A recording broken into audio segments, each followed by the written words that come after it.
आज हमारे अपने ही देश में यहाँ के छात्र बेगाना हो गए हैं, तलाश रहे अपनी धरती, कहां पर सम्मान के साथ जिंदगी बिताया जाए।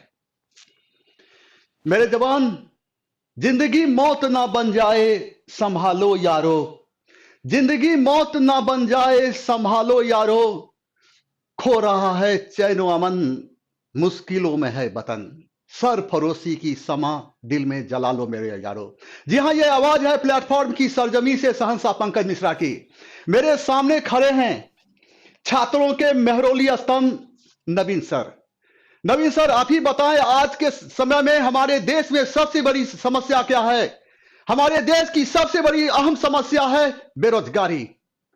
हमारे देश की सबसे बड़ी समस्या है बेरोजगारी। दुख की बात यह है, जिसे समझना चाहिए वो नहीं समझ रहा है, जिसे समझना चाहिए वो नहीं समझ रहा है। हम ये नहीं जानते हमारी आवाज इस सरकार तक जा रही है कि नहीं।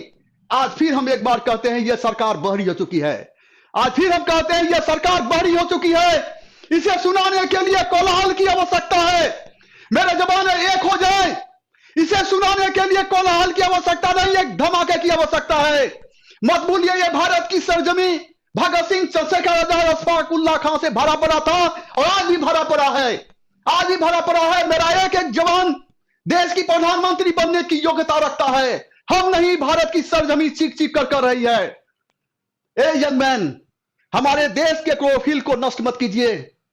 हमारे देश की मुस्कुराहट हमारे नौजवान की मुस्कुराहट पर निर्भर करता है। अगर मेरा नौजवान एक कदम आगे बढ़ता है तो मेरा देश 100 कदम आगे बढ़ेगा। आज हम उन लोगों से ज्यादा विक्षिप्त हैं जो लोग तमाशा बनकर खेल देख रहे हैं। जब तक हमारे समाज के पढ़े लिखे लोग खामोश रहेंगे, गलत लोग हम पर राज करते रहेंगे, मेरा नेतृत्व करते रहेंगे। हम इस चीज का विरोध करते हैं। आज हमारे देश की स्थिति तराइन की द्वितीय युद्ध की तरह हो गई है।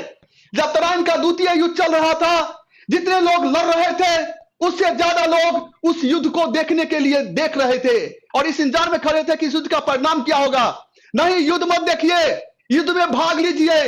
हमारा देश हमारे नौजवान पर है, विद्यार्थी पर है। अगर इसे अनसुना किया जा रहा है तो देश के लिए सही नहीं है। हम लोग टूट जाएंगे, बिखर जाएंगे। बहुत दुख की बात हो रही है। आज हम अपने देश, अपने अधिकार के लिए आवाज उठा रहे हैं, लड़ रहे हैं। अरे भारत के संविधान का जो अवलोकन करते हैं तो भारत के संविधान का अनुच्छेद 14 चीख चीख कर रही है, कानून के समक्ष सारे नागरिक बराबर हैं। तो प्रधानमंत्री हो या आम जनता, ये कानून से ऊपर कैसे हो गया? कानून से ऊपर कैसे हो गया? अरे प्रधानमंत्री जी, जिस संसद में बैठते हैं आप, बोलते हैं, वो संसद पूरे देश का नेतृत्व करता है।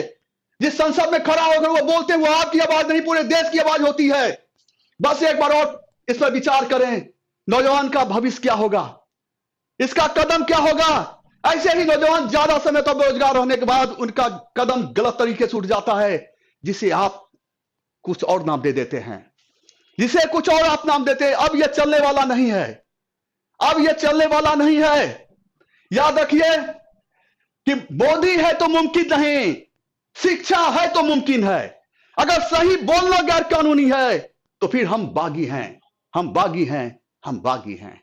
जय हिंद।